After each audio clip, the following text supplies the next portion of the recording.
ایک مرتبہ حضرت امام علی علیہ السلام مسجد کوفہ کے منبر پر کھڑے ہو کر خطبہ دے رہے تھے کہ خطبہ ختم ہونے کے بعد ایک شخص کھڑا ہوا اور کہنے لگا کہ اے جناب علی ابن ابی طالب، میں ملک شام سے کئی مہینوں کا سفر طے کرنے کے بعد آپ کے پاس یہاں کوفہ میں کچھ سوالات کرنے کے لیے آیا ہوں، لہٰذا میں آپ سے کچھ سوالات کرنا چاہتا ہوں۔ تو حضرت امام علی علیہ السلام نے یہ فرمایا کہ اے بندہ خدا، یقیناً تم مجھ سے جو بھی سوال کرنا چاہتے ہو بے شک وہ سوال کرو۔ تو وہ شخص کہنے لگا کہ اے جناب علی ابن ابی طالب، میرا پہلا سوال یہ ہے کہ آپ مجھے یہ بتائیں کہ اللہ نے سب سے پہلے کس چیز کو پیدا کیا تھا۔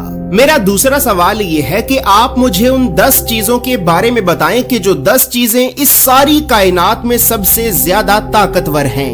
میرا تیسرا سوال یہ ہے کہ وہ ایسی کون سی چیز ہے کہ جو سانس تو لیتی ہے لیکن سانس لینے کے باوجود بھی اس میں کوئی گوشت یا پھر خون موجود نہیں ہے۔ میرا چوتھا سوال یہ ہے کہ اللہ نے پہلے آسمان کو کس چیز سے بنایا ہے۔ میرا پانچواں سوال یہ ہے کہ آپ مجھے 7 آسمانوں کے نام بتائیں۔ میرا چھٹا سوال یہ ہے کہ آپ مجھے آسمان کے دروازوں کے تالوں اور چابیوں کے بارے میں بتائیں۔ میرا 7واں سوال یہ ہے کہ آپ مجھے زمین کی سب سے بہترین وادی کا نام بتائیں۔ اور اسی طرح اب آخر میں میرا 8واں سوال یہ ہے کہ آپ مجھے زمین کی سب سے بھیانک اور بدترین وادی کے بارے میں بھی بتائیں۔ دوستو، ان سوالوں کے جواب آپ کو بتانے سے پہلے یہاں پر یہ بات یاد رہے کہ یہ جو واقعہ میں آپ کو سنا رہا ہوں تو یہ واقعہ آج سے 1000 سال سے بھی پہلے لکھی گئی احادیث کی 2 معتبر ترین کتابیں جیسے کہ الحصال کے باب نمبر 10 کی حدیث نمبر 25 میں اور عیون اخبار الرضا کے والیوم نمبر 1 کے باب نمبر 24 کی حدیث نمبر 1 میں بھی یہ واقعہ واضح طور پر موجود ہے۔ اس کے علاوہ تحف العقول اور بحار الانوار کے volume number 10، volume number 33، volume number 43 اور والیوم نمبر 57 میں بھی 2 جگہوں پر یہ واقعہ واضح طور پر موجود ہے۔ تو بس پھر اب حضرت امام علی علیہ السلام نے اس شخص سے یہ فرمایا کہ اے بندہ خدا، تمہارا پہلا سوال یہ ہے کہ اللہ نے سب سے پہلے کس چیز کو پیدا کیا تھا۔ تو اے بندہ خدا، جان لو کہ اللہ نے سب سے پہلے نور کو پیدا کیا تھا۔ تمہارا دوسرا سوال یہ ہے کہ وہ ایسی کون سی 10 چیزیں ہیں کہ جو 10 چیزیں اس ساری کائنات میں سب سے زیادہ طاقتور ہیں۔ تو اے بندہ خدا، جان لو کہ اللہ نے اس کائنات میں سب سے زیادہ طاقتور پتھر کو بنایا ہے، لیکن اللہ نے پتھر سے بھی زیادہ سخت لوہے کو بنایا ہے کہ جو پتھر کو بھی کاٹ دیتا ہے۔ اسی طرح پھر لوہے سے زیادہ سخت آگ ہے کہ جو لوہے کو بھی پگھلا دیتی ہے۔ آگ سے زیادہ سخت پانی ہے کہ جو آگ کو بھی بجھا دیتا ہے۔ پانی سے زیادہ سخت بادل ہے کہ جو پانی کو آسمان پر اٹھائے پھرتا ہے۔ بادل سے زیادہ سخت ہوا ہے کہ جو بادلوں کو آسمان پر چلائے پھرتی ہے۔ ہوا سے زیادہ سخت ہوا کا فرشتہ ہے کہ جو ہواؤں کو زمین پر چلاتا رہتا ہے۔ ہواؤں کے فرشتے سے زیادہ سخت ملک الموت ہے کہ جو ہوا کے فرشتے کو بھی موت دے گا۔ ملک الموت سے زیادہ سخت خود موت ہے کہ جو ملک الموت کو بھی موت دے گی۔ اور پھر موت سے بھی زیادہ سخت اللہ کا حکم کن ہے کہ جب اللہ کسی کام کے کرنے کا حکم جاری کرتا ہے تو پھر اس کام کو ہونے سے کوئی روک نہیں سکتا۔ اسی طرح اے بندہ خدا، تمہارا تیسرا سوال یہ ہے کہ وہ ایسی کون سی چیز ہے کہ جو سانس تو لیتی ہے لیکن سانس لینے کے باوجود بھی اس میں کوئی گوشت یا پھر خون موجود نہیں ہے۔ تو اے بندہ خدا، جان لو کہ وہ چیز کہ جو سانس تو لیتی ہے لیکن سانس لینے کے باوجود بھی اس میں کوئی گوشت یا پھر خون موجود نہیں ہے تو وہ صبح ہے۔ اسی وجہ سے ہی اللہ رب العزت اپنے قرآن میں یہ ارشاد فرماتا ہے کہ قسم ہے رات کی کہ جب وہ جانے لگے اور صبح کی کہ جب وہ سانس لے کر آنے لگے۔ دوستو یاد رہے یہ چاند، سورج، ستارے، سیارے، زمین و آسمان، صبح اور شام، یہ سب بھی اللہ کی مخلوقات ہیں اور اسی وجہ سے ہی اللہ رب العزت اپنے قرآن میں سورہ الاسراء کی آیت نمبر 44 میں یہ ارشاد فرماتا ہے کہ 7 آسمان اور 7 زمینیں اللہ کی تسبیح بیان کرتی ہیں اور ہر وہ چیز بھی کہ جو ان 7 آسمانوں اور 7 زمینوں میں رہتی ہے، اور کوئی بھی چیز ایسی نہیں ہے کہ جو اللہ کی تعریف کے ساتھ اس کی تسبیح بیان نہ کرے، لیکن تم ان کی تسبیح کو سمجھتے نہیں ہو۔ दोस्तों याद रहे कि कुरान की इस आयत के मुताबिक सातों जमीनों आसमानों में रहने वाली मखलूकात के अलावा खुद सातों जमीनों आसमान भी अल्लाह की तस्बीह बयान करते हैं, लेकिन हम उनकी तस्बीह और तारीफ बयान करने के अंदाज को समझ नहीं सकते। इसी तरह बस फिर अब हजरत इमाम अली अलैहिस्सलाम ने उस शख्स से ये फरमाया कि ए बंदाए खुदा, अब तुम्हारा चौथा सवाल ये है कि अल्लाह ने पहले आसमान को किस चीज से बनाया है। तो ए बंदाए खुदा, जान लो कि अल्लाह ने पहले आसमान को पानी के बुखारात से बनाया है। दोस्तों याद रहे, बुखारात पानी की उस भाप या फिर धुएं को कहते हैं कि जो पानी गर्म होने के बाद निकलता है, और अल्लाह ने पानी की इसी भाप और धुएं से ही पहले आसमान को बनाया है। इसी तरह ए बंदाए खुदा, अब तुम्हारा पांचवा सवाल ये है कि तुम्हें 7 आसमानों के नाम बताए जाएं। तो ए बंदाए खुदा, जान लो कि अल्लाह ने पहले आसमान का नाम रफी रखा है और अल्लाह ने इस आसमान को पानी और धुएं से बनाया है। दूसरे आसमान का नाम कैजूम है और इसका रंग तांबे के रंग की तरह का है। तीसरे आसमान का नाम मारूम है और इसका रंग सुर्ख माइल हाकी रंग की तरह का है। चौथे आसमान का नाम अरफालून है और इसका रंग चांदी के रंग की तरह का है। पांचवें आसमान का नाम हैहून है और इसका रंग सोने के रंग की तरह का है। छठे आसमान का नाम अर्रूस है और इसका रंग सब्ज याकूत के रंग की तरह का है। और फिर आखिर में 7वें आसमान का नाम अजमा है और इसका रंग सफेद मोती यानी नूर की तरह का है।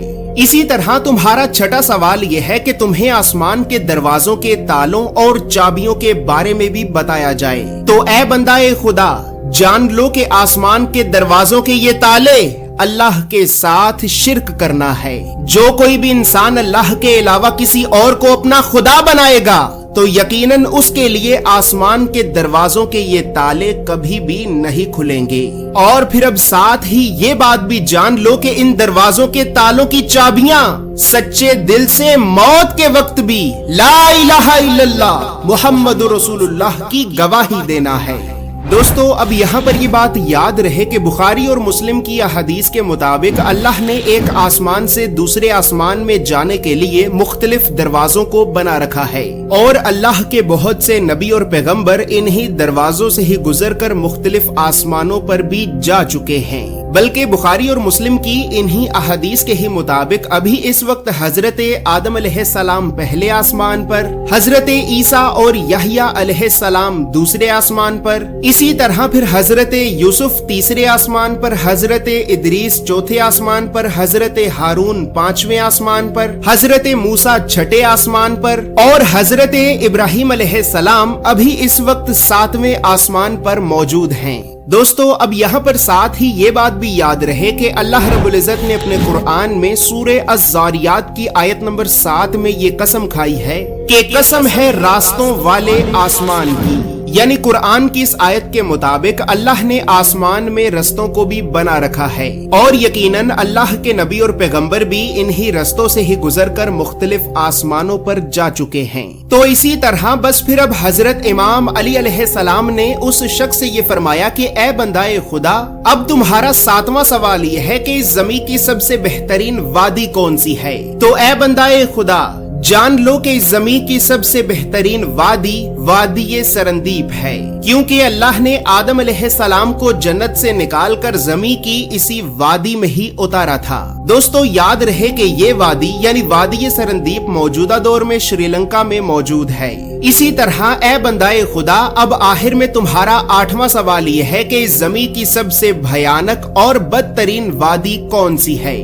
दोस्तों आखिरी सवाल का जवाब आपको बताने से पहले मैं यहाँ पर आपको तमाम अंबिया कराम के इस शजरा नसब का तारुफ कराना चाहता हूँ और ये तारुफ इस वजह से कराना चाहता हूँ कि अफसोस आज के इस दौर में हम मुसलमान अल्लाह के नबियों से इस कदर दूर हो चुके हैं कि हमें कुरान में मौजूद अल्लाह के नबियों के नाम तक मालूम नहीं। तो दोस्तों इसी मसले को मद्देनजर रखते हुए हमने अल्लाह के सबसे पहले नबी हजरत आदम अलैहिस्सलाम से लेकर अल्लाह के आखिरी नबी हजरत मोहम्मद सल्लल्लाहु अलैहि वसल्लम तक तमाम अंबिया कराम के एक मुकम्मल और मुस्तनद शजरा नसब को बनाया है। इस शजरा नसब में हमने तमाम अंबिया कराम अलैहिमुस्सलाम के बारे में बहुत सी मालूमात को लिखा है। उन मालूमात के बारे में जानने के लिए या फिर तमाम अंबिया कराम के इस शजरा नसब को हासिल करने के लिए आप अभी हमारी वेबसाइट islamiccharts.com को विजिट करें, या फिर आप हमें हमारे व्हाट्सएप नंबर पर राब्ता करके भी तमाम अंबिया कराम के इस मुकम्मल और मुस्तनद शजरा नसब को बाआसानी हासिल कर सकते हैं। तो इसी तरह बस फिर अब आखिर में हजरत इमाम अली अलैहिस्सलाम ने उस शख्स से ये फरमाया कि ए बंदाए खुदा, अब आखिर में तुम्हारा 8वां सवाल ये है कि इस ज़मीन की सबसे भयानक और बदतरीन वादी कौन सी है। तो ए बंदाए खुदा, फिर अब जान लो कि इस ज़मीन की सबसे भयानक और बदतरीन वादी यमन में मौजूद वादी बरहूत है, क्योंकि ये वादी दोज़ख की वादियों में से एक वादी है कि जहाँ पर मरने के बाद काफिर और गुनाहगार लोगों की रूहों को सजा के तौर पर अजाब दिया जाता है। इस वादी में रूहें रो रो कर अल्लाह से माफी की ये फरियाद करती हैं कि ऐ हमारे परवरदिगार, यकीनन हमने दुनिया की रंगीनियों में खोकर तेरे हर हुक्म का इनकार किया और तेरी ज़मीन में हर तरफ गुनाहों को आम किया। बस ऐ हमारे परवरदिगार, तू एक मर्तबा हमें दोबारा वापस ज़मीन पे तो भेज। हम सारी जिंदगी सिर्फ तेरे ही हुक्म का इकरार करेंगे और सिर्फ तेरे ही बताए हुए रास्ते पे चलेंगे। लेकिन अफसोस कि इन रूहों के रो रो कर माफी मांगने के बावजूद भी अल्लाह इन्हें माफ नहीं करेगा। दोस्तों, तमाम अंबिया कराम के मुकम्मल और मुस्तनद शजरा नसब को हासिल करने के लिए आप अभी हमारी वेबसाइट islamiccharts.com को विजिट करें।